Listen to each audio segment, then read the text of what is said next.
शीर्षक भविष्य की प्रतिध्वनियां। वर्ष 2050 तक न्यू इंडस्ट्रिया शहर मानवीय उपलब्धियों का एक चमत्कार था। कांच और स्टील की ऊंची ऊंची इमारतें आसमान को चीरती हुई दिखाई दे रही थीं और एआई संचालित सिस्टम जीवन के लगभग हर पहलू को संभाल रहे थे। इस महानगर के बीचों बीच एक प्राचीन अवशेष खड़ा था, एक कारखाना जो कभी शहर के श्रम बल की जीवन रेखा हुआ करता था। 45 वर्षीय तकनीशियन मारा कारखाने के मंद रोशनी वाले गलियारों से गुजरी। वह बची हुई आखिरी मानव श्रमिकों में से एक थी, जिसे उन कुछ मशीनों को बनाए रखने का काम सौंपा गया था जो अभी तक पूरी तरह से स्वचालित नहीं हुई थीं। उसके हाथ हालांकि वर्षों के काम से थके हुए थे, लेकिन इतनी सटीकता से चलते थे कि केवल अनुभव ही ला सकता था।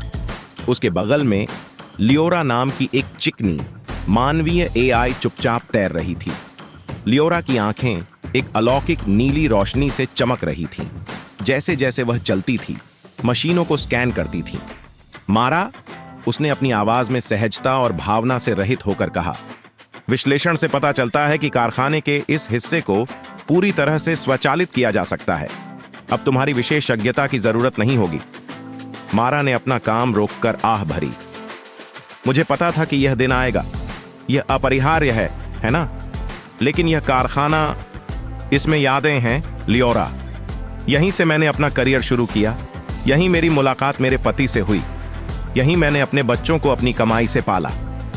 लियोरा ने अपना सिर थोड़ा झुकाया और उस इंसान की बातों को समझा। भावनात्मक लगाव इंसानों में एक आम विशेषता है।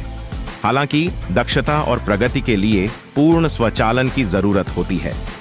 जैसे जैसे वे कारखाने में आगे बढ़े, उन्हें दूसरे कर्मचारी मिले। डेरेक, एक युवा व्यक्ति जिसने अपनी वेल्डिंग की नौकरी के स्वचालित होने के बाद कोडिंग करना शुरू कर दिया था, और हाना, एक वृद्ध महिला जिसने एआई सिस्टम की देखरेख करना शुरू कर दिया था। कारखाने में कभी जीवन की भरमार थी, लेकिन अब केवल कुछ ही मानव कर्मचारी बचे हैं। उनकी भूमिकाएं धीरे धीरे पुरानी होती जा रही हैं। मारा, क्या तुमने सोचा है कि इसके बाद तुम क्या करोगी? डेरेक ने पास आते ही पूछा। मैं किसी तकनीकी कॉलोनी में जाने के बारे में सोच रहा हूं, शायद मंगल पर भी। वे कहते हैं कि वहां अभी भी मनुष्यों के लिए काम है। मारा ने कमजोर मुस्कान दी। मैंने इसके बारे में सोचा है, लेकिन मुझे नहीं पता कि मैं पृथ्वी छोड़ने के लिए तैयार हूं या नहीं। ये मेरा घर है। हाना बातचीत में शामिल हुई। उसकी अभिव्यक्ति विचारशील थी। यह अजीब है ना? हम कभी इस कारखाने की धड़कन थे। अब हम सिर्फ प्रतिध्वनियां हैं, एक ऐसी दुनिया के अवशेष जो लुप्त हो रही है। लियोरा ने इस आदान प्रदान को देखा। उसकी प्रोग्रामिंग उसे संक्रमण को पूरा करने के लिए प्रेरित कर रही थी, लेकिन इन मनुष्यों के बोलने के तरीके में, जिस तरह से वे अपने अतीत से चिपके हुए थे, उसने उसे हिचकिचाहट में डाल दिया। जब वे केंद्रीय हब पर पहुंचे तो कारखाना शांत था। स्क्रीन और कंसोल से भरा एक विशाल कमरा। यहीं पर अंतिम निर्णय लिया जाना था। क्या अंतिम मानव श्रमिकों को रखना है या सुविधा को पूरी तरह से स्वचालित करना है? लियोरा ने मारा, डेरेक और हाना की ओर रुख किया। स्वचालन का अंतिम चरण तैयार है, लेकिन मुझे आगे बढ़ने के लिए मानव प्राधिकरण की आवश्यकता है। क्या आप इसे देंगे? मारा ने स्क्रीन की ओर देखा। उसका दिल भारी था। एक भी मानव आत्मा के बिना फैक्ट्री के चालू रहने के विचार से उसे पीड़ा हुई, लेकिन वह जानती थी कि परिवर्तन का विरोध करना व्यर्थ है। मुझे लगता है अब समय आ गया है, उसने धीरे से कहा। डेरेक और हाना ने सहमति में सिर हिलाया। उनके चेहरे पर उदासी और त्याग का एक ही मिश्रण था। लियोरा ने उनके जवाबों को संसाधित किया और अंतिम क्रम शुरू किया।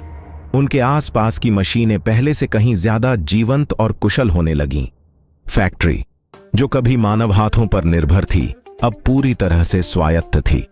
जब अंतिम मानव श्रमिक जाने के लिए तैयार हुए तो लियोरा ने फिर से बात की। यह फैक्ट्री अनिश्चित काल तक अपना संचालन जारी रखेगी, पहले से कहीं ज्यादा कुशलता से उत्पादन करेगी।